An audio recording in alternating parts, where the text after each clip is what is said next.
옛날 옛적 프랑스의 작은 마을 샤블롱에 고풍스러운 성이 하나 있었어요. 성은 장미 정원으로 둘러싸여 있었고 그곳의 장미들은 색깔도 다양하고 향기도 독특하여 많은 이들의 사랑을 받았지요. 이 정원의 주인은 미셸이라는 나이 든 여성이었어요. 그녀는 자신의 장미들이 얼마나 특별한지를 알고 있었고 특히 정원의 가장 깊은 곳에 핀 파란 장미는 마법의 힘을 갖고 있다고 믿었어요. 파란 장미는 부와 건강을 가져다주며 진정한 사랑을 이루게 해준다는 전설이 있었죠. 하지만 이 특별한 파란 장미는 누구에게나 보여지지 않았어요. 마음이 순수하고 정직한 사람만이 그 장미를 꺾을 수 있었어요. 소문을 듣고 세계 각지에서 많은 사람들이 이 파란 장미를 보러 찾아왔지만 그중 어느 누구도 장미를 찾지 못했답니다. 어느 날 샤블롱 마을에 한 젊은 소년이 도착했어요. 소년의 이름은 장이었고 그는 겉보기에는 평범했지만 순수한 심성을 지니고 있었어요. 장은 병든 어머니를 위해 치료제를 구하러 다니던 중 이 마을에 오게 되었어요. 그는 우연히 마을 사람들에게 장미 정원의 이야기를 듣게 됐고 어머니를 위한 치료제를 찾기 위해 장미 정원으로 향했어요. 장이 장미 정원에 도착했을 때 그곳은 낮고 짙은 안개로 덮여 있었어요. 하지만 그는 포기하지 않고 미셸의 조언대로 마음을 열고 정원을 지나갔어요. 그리 오래지 않아 안개가 사라지기 시작하더니 장미들이 하나둘 나타나기 시작했지요.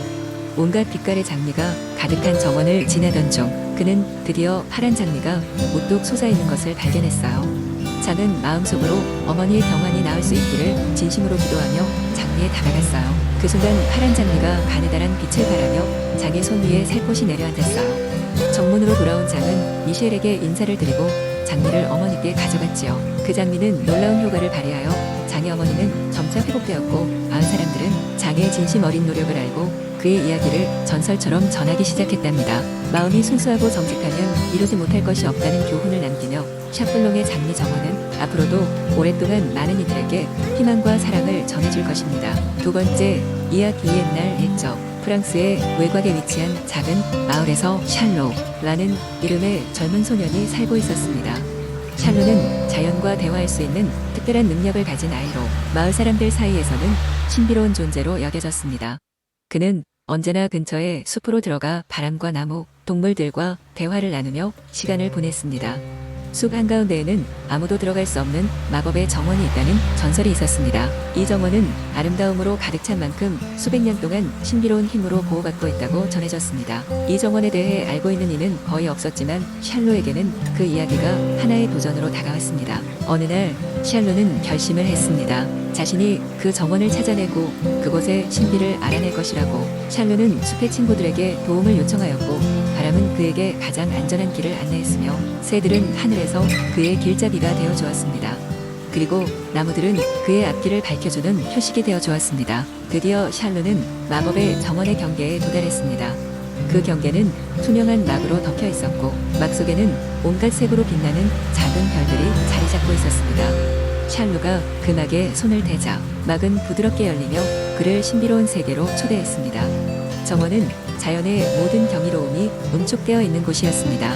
이곳엔 계절이 존재하지 않았고 시간은 멈춘 듯 고요했습니다. 샬로는 그곳에서 노래하는 나무들과 춤추는 꽃들, 이야기하는 물고기들을 만났습니다. 그곳의 모든 존재는 하나같이 샬로를 반겨주었고 그와 이야기를 나누기를 원했습니다. 정원의 중앙에는 찬란한 샘이 있었고 그 물을 마시면 가장 소중한 소원이 이루어진다는 전설이 있었습니다. 그러나 정원의 존재들은 샬로에게 경고했습니다.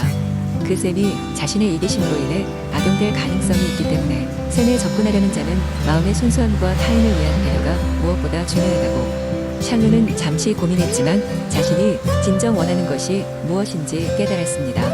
그는 샘가에 다가가 조용히 물었습니다. 이 정원의 평화가 계속되도록 도와주고 싶습니다. 그러자 샘은 찬란히 빛나며 그의 소원에 응답했습니다. 그 이후로 샬로는 마법의 정원과 마을 사이를 연결하는 운유 시인이 되어 사람들에게 정원의 아름다움과 자연의 중요성을 알리는 역할을 맡았습니다. 그의 노래는 사람들의 마음에 평화를 주었고 마을은 그를 통해 자연과의 더욱 깊은 연결을 맺을 수 있게 되었습니다. 샬로는 마을과 정원의 수호자로서 그곳에서 행복하게 살았으며 그의 이야기는 지금도 프랑스 마을들 간에 전해 내려오고 있습니다. 그리고 샬로의 전설은 시간이 흘러도 마을 사람들의 추억 속에서 영원히 남아 있었습니다. 세 번째 이야기. 옛날 옛적 프랑스의 어느 작은 마을에 루안이라는 이름의 소년이 살고 있었습니다.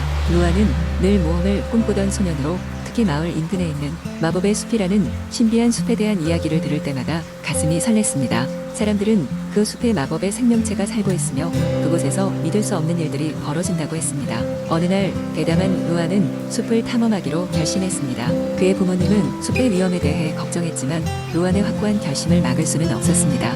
이른 아침 루아는 그의 가장 가까운 친구인 검은 고양이 미셸과 함께 여행을 떠났습니다. 숲에 들어서자 천상의 분위기가 그들을 맞이했습니다. 나무들은 하늘 높이 솟아있었고 작은 새들이 우아한 멜로디를 연주하는 듯 노래했습니다. 루아는 알 수 없는 힘에 이끌려 점점 더 깊은 숲속으로 향했습니다. 갑작스레 루아는 빛나는 벌레들이 만들어낸 길을 발견했습니다. 벌레들은 루안을 사방으로 안내하며 그를 환영했습니다. 그런 가운데 미셸은 계속해서 꼬리를 흔들며 행복해 보였습니다. 벌레들을 따라간 끝에 루안은 오래된 나무로 만들어진 궁전에 도착했습니다. 나무 궁전은 환상적이었죠. 벽에는 빛나는 이끼들이 어른거렸고 창문은 크리스탈처럼 투명했습니다. 궁전에 들어서자 루안은 신비한 목소리를 들었습니다. 목소리는 바로 마법의 숲을 지키는 요정 라피엘의 것이었습니다. 라피엘은 변신술의 대가로 루안을 인간 세계에서는 상상할 수 없는 환상적인 경험을 선사했습니다. 라피엘은 루안에게 말했습니다. 이 숲은 음악과 전설이 어우러진 마법의 장소야. 너는 선택받은 자로 이 숲의 진정한 마법을 보게 될 거야. 그 순간 라피엘은 루안을 숲의 중심으로 안내했습니다. 중심에는 크고 푸른 호수가 있었고 호수 위에는 황금빛 연꽃이 떠 있었습니다. 루안은 그 호수의 장관에 넋을 잃었습니다. 라피엘은 그 연꽃이 시간을 초월하는 힘이 있다고 설명했습니다. 그 힘으로 루안은 과거로의 여행을 시작했습니다. 루안은 자신이 중세 프랑스의 한가운데 있음을 알게 되었습니다. 그는 기사로 변신하여 왕국을 구하는 역할을 맡게 되었죠. 용감한 루안은 전투에서 승리를 거두고 사람들로부터 경의를 받았습니다. 그의 모험의 끝에서 라피엘은 그에게 돌아갈 시간이 되었다고 말했습니다. 그렇게 루안은 다시 현실로 돌아왔습니다. 그는 여전히 자신이 꿈속에서 여행한 것만 같은 기분이었지만 미셸이 곁에 있어 안심이 되었습니다. 숲을 떠난 후 루안은 이제 더 이상 그저 꿈만을 꾸는 소년이 아니라 진정한 모험가가 되었습니다. 그의 이야기는 오래도록 전해지며 다른 누군가에게 새로운 모험의 영감을 주었습니다. 네 번째, 이야기 오래전 프랑스의 작은 마을에 아름다운 장미 정원이 하나 있었습니다. 이 장미 정원은 마을의 심장과도 같았고 모든 주민들은 그것을 아끼고 사랑했습니다. 이 정원은 매년 봄마다 마을 사람들에게 놀라움을 선사하는데 이는 장미가 피어날 때마다 온갖 빛깔과 향기로 마을을 가득 채웠기 때문입니다. 하지만 이 정원에는 특별한 비밀이 숨겨져 있었습니다. 정원의 중앙에는 고대의 마법이 깃든 작은 분수대가 있었는데 이 분수대에는 마법의 물이 흐르고 있었습니다. 이 물이 정원 전체에 뿌려질 때마다 장미들은 더욱 아름답고 활기차게 피어나게 되었습니다. 그러나 분수대에는 오래된 금기가 있는데 누구도 이 물을 개인의 욕심을 위해 사용해서는 안 되었습니다. 마을의 한쪽 끝에 어린 소녀 마리 벨르가 살고 있었습니다. 그녀는 순수하고 호기심이 많았으며 특히 아름다운 장미 정원에 대해 깊은 애정을 가지고 있었습니다. 그녀의 부모는 이 장미 정원의 역사를 들려주면서 특히 분수대의 비밀을 언급했습니다. 마리 벨르는 매일 장미 정원을 돌보는데 시간을 보냈고 차츰 이 정원의 마법이 단순히 이야기를 넘어 진짜라고 믿게 되었습니다. 어느 날 마리 벨르는 장미 정원에서 신비한 소리를 들었습니다.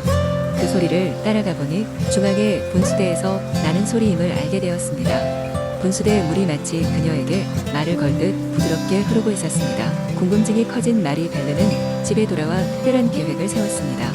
그녀는 이 분수대의 비밀을 알아내어 모든 사람들과 나누고 싶었습니다.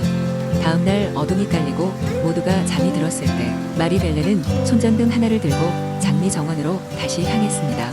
그녀는 몰래 분수대에 다가가 손을 뻗어 물을 한 방울 떠올렸습니다. 그 순간 그녀 주변의 모든 장미가 찬란한 빛을 내기 시작했습니다. 놀란 마리 벨르는 물 한 방울이 이렇게 큰 영향을 미칠 수 있다는 사실에 감명을 받았습니다.